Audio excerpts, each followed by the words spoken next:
Hello and welcome everyone, another rendition of Steam Deck Reviews with yours truly, Hot Top Gaming. Today's episode is on the meat grinding and war rising action shooter in Warhammer 40k Space Marine Anniversary Edition. While I've known about Warhammer for some time and even have a game or two of theirs in my backlog, I've never actually experienced or indulged in the franchise up until now, and to be frank, I really enjoyed what I saw.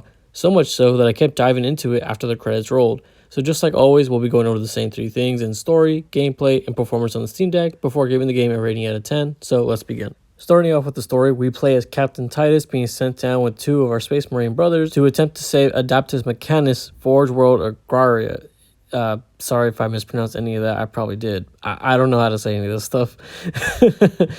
When you arrive, it's the middle of a losing battle against a massive invasion of orcs and their leader, Grimskull. Doing this will require mowing down hordes of enemies in a variety of ways, and you'll need to help the Inquisitor on the planet Indrogan with some secret weapon that's being researched on the planet with the potential to both end the invasion and the planet itself. But there are far more worse things going on that we don't see underneath it all. I'm not going to spoil anything, but I will say the story is far better than I expected, and it has some genuine wow moments in it that really, it was a great start for me as a never before seen Warhammer player.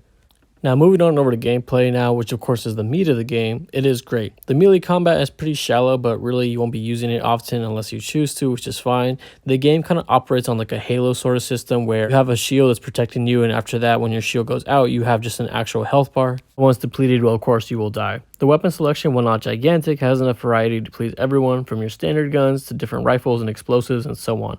Plenty of grenades around too. Facing the orcs and other enemies is a blast, not only due to their decent number count, may not be impressive now, but at the time I can definitely see why that was a big deal, especially being this the main selling point. It is still done really well to make the invasion feel like a real force and a real threat overall. The enemy AI isn't a complete flop either, as each enemy type does have their own unique way of attacking you, so it does spice things up. There's a handful of sections, but you'll really mostly be in open areas or large corridors for the most part while fighting, and while there are some minor bosses, there really isn't much to say about them aside from the fact that they, exist. Don't get me wrong, the moment-to-moment gameplay is fun, and it kept me entertained and engaged the whole time. There was a rare section here or there where there was just an annoying enemy that I had to deal with, or there's a bunch of rocket firing enemies, so I'm constantly getting bombarded by them, or having to deal with some robot guys who lock onto you and feel almost impossible to get away from, but those moments are few and far between, with no real fluff or filler chapters. Your enemy AI teammates are a positive note as well too, as they generally feel effective and you don't have to worry about reviving them or anything, as they never get into a down state. But if you don't like your AI teammates, don't worry about it. Every now and then for story reasons, you guys do get separated, and the game really feeds into this by allowing you to cut loose and send even more enemies after you. It really does a great job of making you feel like a Space Marine. Also is a rage mode of sorts that allows you to activate it whenever the meter fills up, allowing you to auto-generate health, plus doing more damage, and it slows down time while aiming. It regenerates pretty quickly, and while it does have its uses in certain moments, I can't really say I used it all that often, aside from the fact when I really needed that extra bit of health, or just, I figured, okay, there's a decent amount of enemies here, let me just go ham on them. Moving on over to performance now on the Steam Deck, the game ran buttery smooth, with no issues whatsoever. I don't think I noticed a single bug, and I never had any issues with the frame rate or otherwise. Battery was never a concern either, as the game, while it does look really crisp, doesn't actually have much draw on the power, which I know is a common thing for the Steam Deck. It's honestly one of the perfect games to bring along with you whenever you have to go somewhere on the road. It's a game that you can play that not only looks good, but also just runs really well and does not drain the power. And for those of you who didn't know, the servers are actually still up for the multiplayer, and according to Steam charts, the game averages between 100 to 200 players daily, with 300 at peak hours. This has been the case for basically the entire year, it seems. I was even able to jump into 2 matches pretty quickly with no hassle, and a steady frame rate and good connection, which sounds good on paper, right?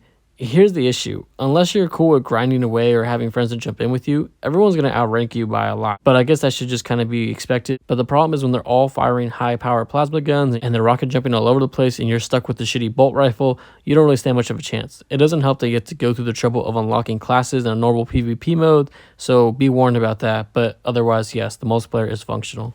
But in the grand scheme of things, I can't really say I went to the game for the multiplayer anyway, so that doesn't matter to me personally.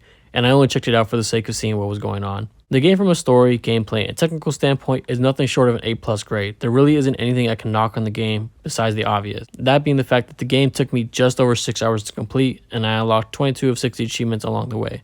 I've always been very critical of games that have very short run times, even indie games. They have their value, and so long as you set expectations properly, you can have fun, and thankfully I did here. I figured the game was going to be short, given the fact that's the only thing I knew about the sequel, but that was my only assumption going in, as I had nothing to base my judgments on, aside from the fact that the sequel also just has high praise, and again, just being short.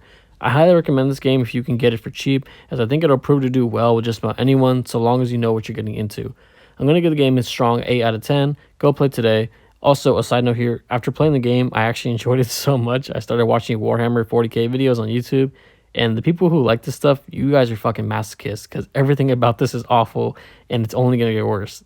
Like, it's hilarious to me, but at the same time, I was like, what are you guys doing? But that's going to do it for today, guys. Let me know any of your thoughts down in the comment section down below. Did you like the game? Did you not like the game? Did I encourage you to play this? Did I discourage you from playing this?